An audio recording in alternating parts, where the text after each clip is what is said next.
Halo, jumpa lagi bersama saya dalam studi Al-Quran. Sudah jadi rahasia umum, Islam itu agama yang suka mengkafir-kafirkan, tetapi dia juga merupakan agama yang suka mengharam-haramkan. Misalnya, haram mengucapkan selamat Natal. Nah, pada kesempatan studi Al-Quran kali ini, kita akan melihat tema tentang pengharaman babi. Ini merupakan sebuah telaah logis. Ada 4 ayat dari Al-Quran yang me- menjadi dasar pengharaman babi. Ya. Yang pertama, surah ke-6 ayat 145, surah ke-16 ayat 115, surah kedua ayat 173, dan surah kelima ayat 3. Dua surah yang pertama ini masuk dalam kelompok surah-surah Makkiyah, sedangkan dua surah terakhir masuk dalam kelompok surah Madaniyah.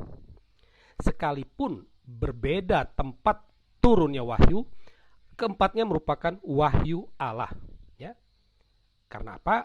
Umat Islam yakin apa yang tertulis dalam Al-Quran itu merupakan kata-kata Allah. Ya, oleh karena itulah pengharaman babi ini merupakan kehendak Allah, bukan manusia. Nah, sekarang kita akan lihat satu persatu.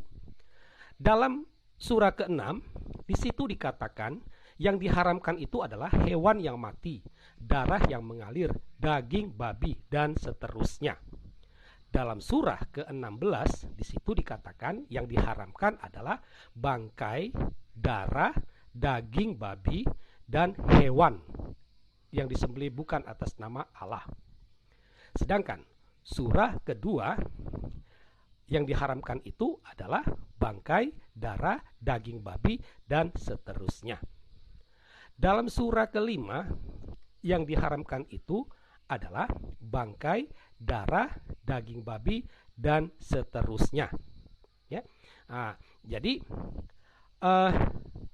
keempat ayat ini dengan jelas mengatakan daging babi. Kata yang digunakan adalah lam. Nah, sekarang kita akan mengkritisi keempat ayat ini. Nah, dari keempat wahyu Allah tadi, kita dapat memberi beberapa catatan kritis. Yang pertama, pengharaman itu datang dari Allah. Allah lah yang mengharamkan daging babi. Ya. Jadi yang diharamkan adalah daging babi. Jadi Allah mengharamkan, yang diharamkan itu adalah daging babinya. Ada dua surah, ya, surah ke-16 dan surah kedua. Di sana dikatakan hanya. Di sana dia menggunakan kata hanya. Jadi hanya daging babi yang haram. Nah, ini menarik ya untuk kita cermati. Nah, kepentingan pengharaman itu adalah konsumsi. Konsumsi itu artinya untuk dimakan demi kepuasan perut, menghilangkan rasa lapar, ya. Nah, itu untuk konsumsi, ya.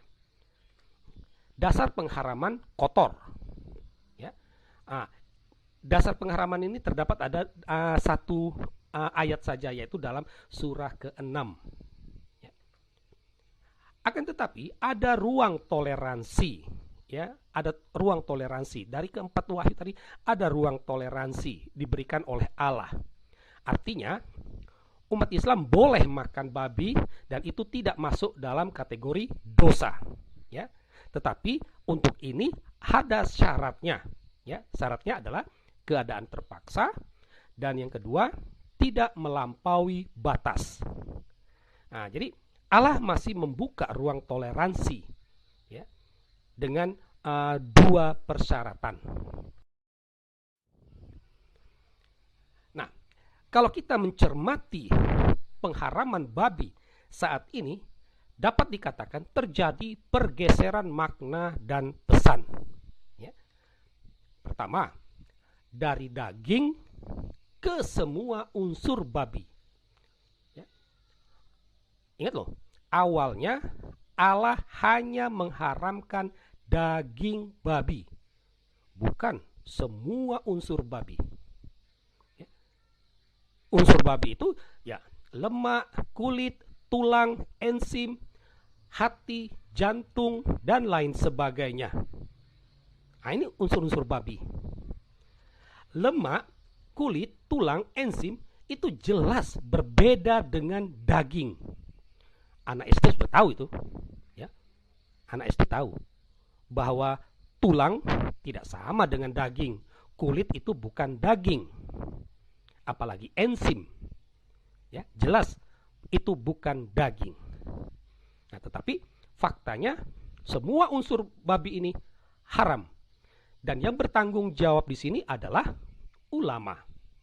Ya, nah ini menarik. Pergeseran makna yang kedua adalah dari konsumsi ke semua kepentingan. Ya. Allah mengharamkan hanya untuk kepentingan konsumsi supaya tidak jangan makan. Tetapi sekarang ini semua kepentingan urusan kehidupan itu haram kalau terkait dengan babi. Ya, misalnya obat, medis, kosmetik, pakaian.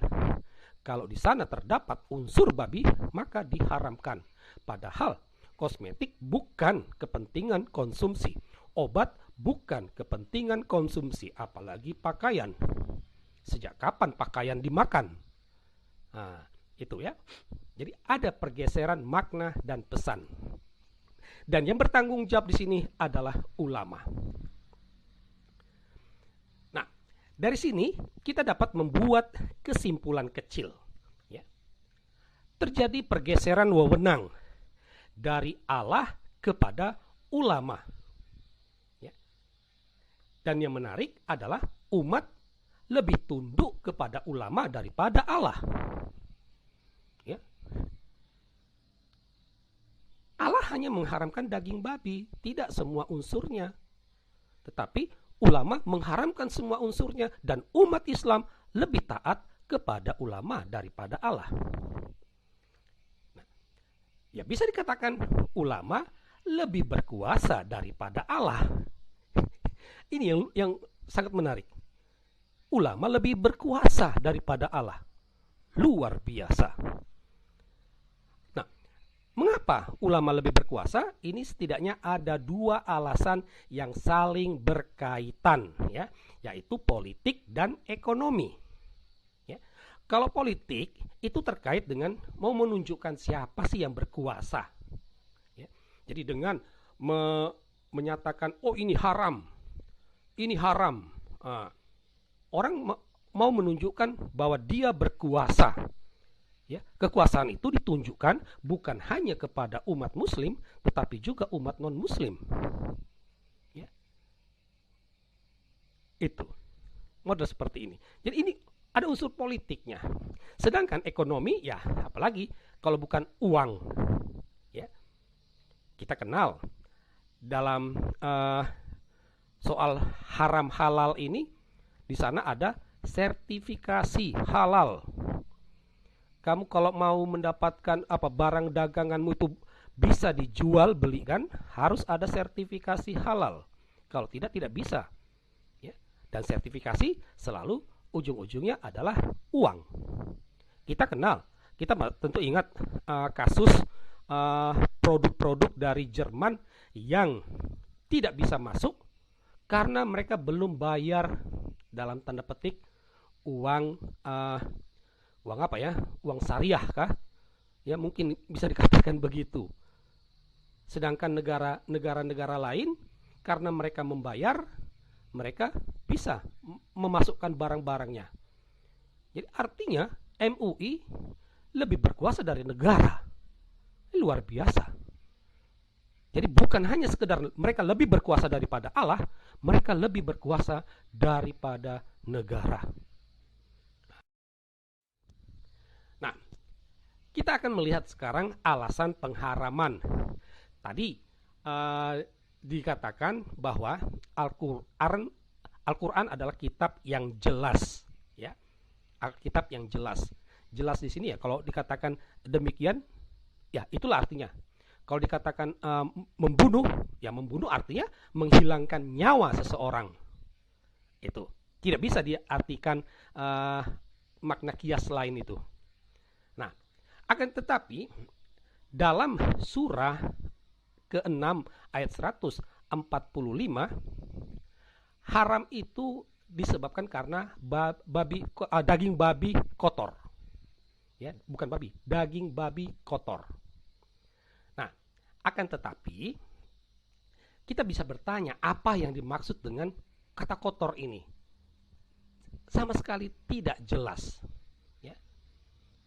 Tidak jelas arti kotornya ini. Apakah dalam arti higienis, sanitasi, atau religius? Nah, tidak jelas maknanya. Padahal dikatakan Al-Quran kitab yang jelas. Tetapi terkait dengan kata kotor bisa dikatakan tidak jelas. Ya. Yang kotor itu babinya atau dagingnya. Gitu. Nah, ya bisa dikatakan bahwa kata kotor itu bukan dalam arti religius dan bukan babi. Jadi yang kotor ini adalah daging babi yang kotor. Tetapi apa maknanya? Apakah dia termasuk higienis atau sanitasi? Jelas masih membingungkan. Kata kotor ternyata menimbulkan problematik. Ya. Jika daging babi yang kotor dalam arti tidak higienis, kenapa Allah memberi peluang makan bila terpaksa?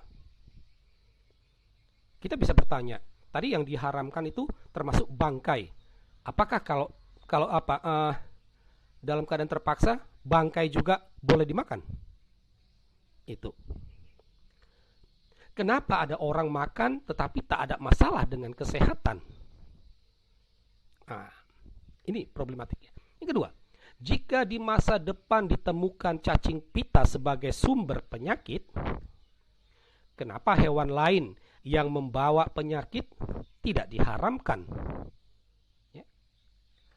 Kita kenal sapi, ayam, unta, kambing. Sapi, unta, kambing dengan penyakit antraks, ayam dengan penyakit SARS-nya, tapi hewan-hewan ini tidak diharamkan.